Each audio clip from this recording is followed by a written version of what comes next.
Everybody, I'm out here in the garage again this morning.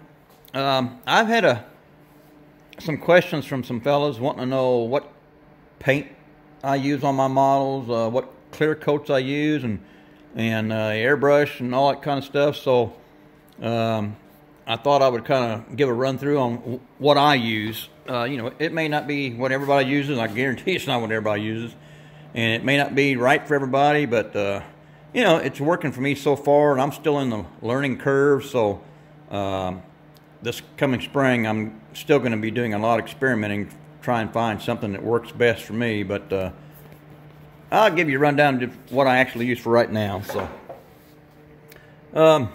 start off with the acrylic paints. I use quite a bit.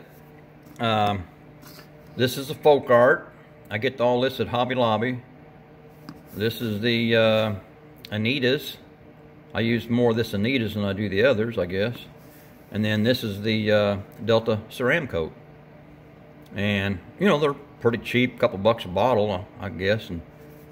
And they go down kind of or once they cure, it's kind of a dull looking matte finish. It really doesn't take on the color until you hit it with some kind of clear coat. But that's kind of the way they go down. But they go down pretty good. I also use the Tamiya's rattle cans. This is the TS56 Brilliant Orange. This is what I'm going to use on my 51 Henry J. But these are good. This paint goes down really good. A little pricey, but it goes down really well. I have painted an AMT 66 Chevy Nova with this winter gray before. You know, it's a top coat. Works really well. The thing about this 2X paint is, that's why it says 2X. It's coming out twice as fast, so you really got to move that can when you're spraying a body, or that paint's going to load up quick. Okay. Got all those out of the way. Got all the craft paint out of the way. Here's the clears that I use. This is what I initially started using when I got back into the hobby. This is the Rust-Oleum 2X Gloss Clear, and it works fine. And you know, this is an enamel. You can wet sand this. It works pretty good. And then a fella turned me on to this Rust-Oleum acrylic lacquer, crystal clear. A little bit, couple bucks more a can. This can here, I get it for less than $5 a can. This is at AutoZone, I think is where I get that, and it's about $7 a can. And then I also use this matte clear, Rust-Oleum 2X matte clear. I use this on interiors. Sometimes if the paint looks a little too shiny, I'll hit it with a couple mist coats of this, kind of tone it down. But that's what I use that for. Okay, let's get that out of the way. That's the paints that I use and the clears that I use. Here's another clear that I use. I've tried this Pledge Revive It. It's a floor gloss, and you can see it's like water. I did a spoon test last year where I painted 3 spoons with the same paint, and then I shot one with this through my airbrush right out of the bottle. I did one with the Tamiya's TS13, and then one with the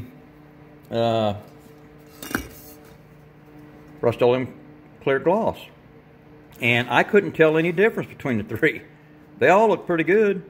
So, but anyway, I'm kind of this is what I use primarily anymore, is this acrylic lacquer, Rust-Oleum acrylic lacquer.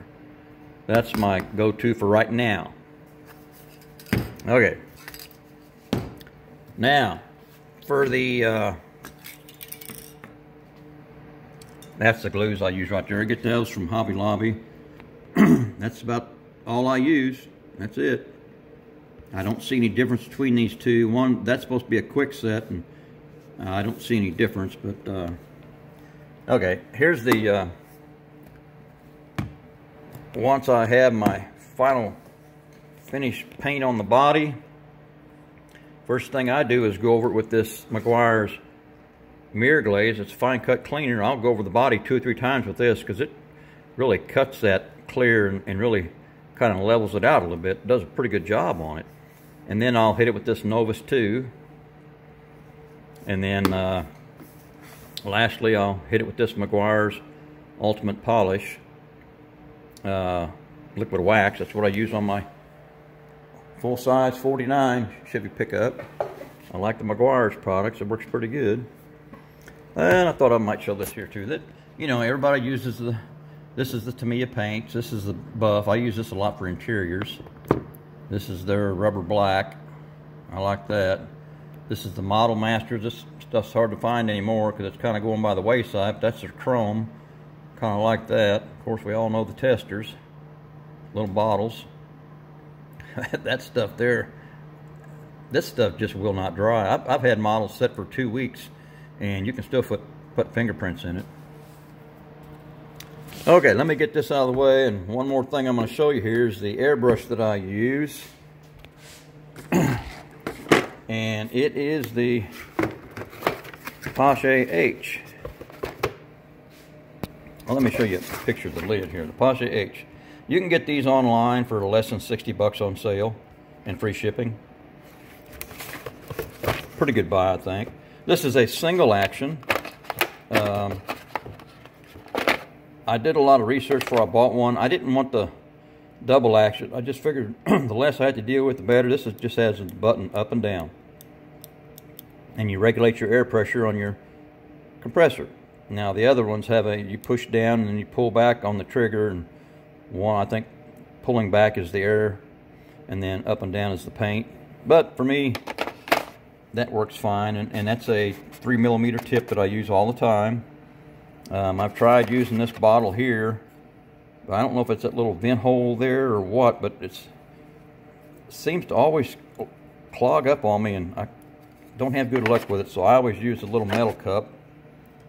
That seems to work pretty good for me. Cleans up really nice. Okay, I guess that's about it. That's the airbrush I use. That's through everything. That's the paints that I use, how I polish, and the airbrush that I use. So I hope this helps you fellas out that asked. Okay, that's it.